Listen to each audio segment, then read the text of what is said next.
Viewers, plane যাচ্ছে অবশ্য। দেখুন আমাদের পটলের হই।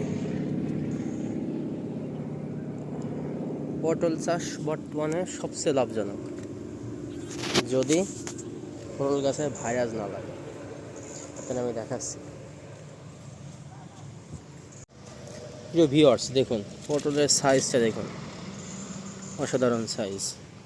পটল বর্তমানে 65-60 টাকা, 62 টাকা পাইকারি কেজি। কিন্তু পটলের ভাইরাসের সংখ্যা বর্তমানে অনেক বেশি, অতুলনীয় হয়ে ভাইরাস। দেখুন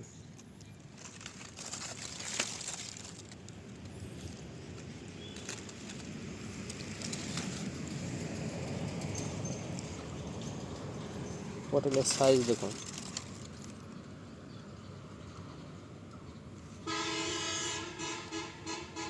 অসাধারণ সাইজ।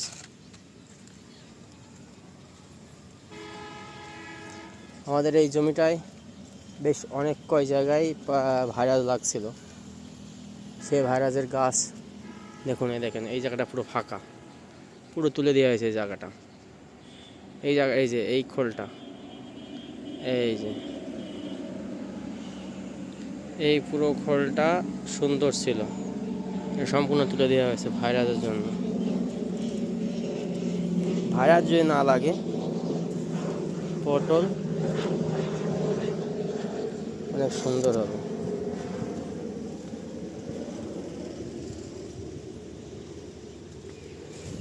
দেখুন নিচেই দেখুন পটল আর পটল। পটলের সাইজগুলো দেখুন, অসাধারণ সাইজ। বলি শোনেন, আমার জমিতে প্রথমে পটল গাছের যে ভাইরাসযুক্ত যে পটলের গাছগুলো আছে, টোটাল বেছে বেছে গাছের গোড়া সহ উপরের লতাগুলো কেটে সুন্দরভাবে জমি থেকে অনেক দূরে ফেলে দিতে হবে, কিংবা পুঁতে রাখতে হবে মাটিতে। প্রথম কাজ হচ্ছে এটা। দ্বিতীয় কাজ আমি করেছি, আপনার ছত্রাকনাশক মিনিমাম 1 সপ্তাহ ব্যবহার করা যাবে না। না করার পরে 1 সপ্তাহ ছত্রাকনাশক ব্যবহার না করার পরে জমির উপরে ট্রাইকোডার্মা, ইস্পাহানি কোম্পানির ট্রাইকোডার্মা আছে, ট্রাইকোডার্মা ইস্পাহানি কোম্পানির, অন্য কোম্পানিরও আছে, কিন্তু ইস্পাহানি কোম্পানি যেহেতু একটা স্বনামধন্য কোম্পানি, তার কোয়ালিটিটা ভালো হবে কম বেশি। ইস্পাহানি কোম্পানির ট্রাইকোডার্মা আমি 100 গ্রামের পাতা 2 ঢাম করেছি, স্প্রে মেশিনের ঢামে 2 ঢাম করেছি।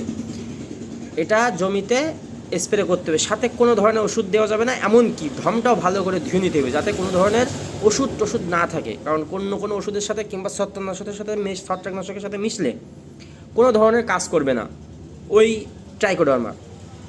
গেল, আপনি পারলে মাটিতে, জমিতে সেচ যখন দেবেন, জমি যখন ভিজে থাকবে, ট্রাইকোডার্মা মাটিতে ব্যবহার করবেন। মাটিতে ব্যবহার করবেন স্প্রের সাহায্যে। স্প্রের নল চিকুন করে প্রত্যেকটা গাছের গোড়ায় ভালোভাবে ভিজিয়ে দেবেন, তাহলে এই রোগের সম্ভাবনাটা অনেক অংশে কমে যাবে। আর আরেকটা জিনিস আমি স্প্রে করেছি, সেটা হচ্ছে ম্যাকটেজিন প্লাস।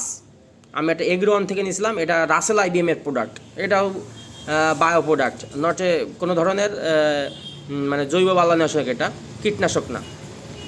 ম্যাকটেজিন প্লাস এটা ব্যবহার করেছি, এটা জাস্ট মাকড়ের জন্য, কিন্তু আসলে মাকড় না। আমি আগে ঝালও ব্যবহার করছি।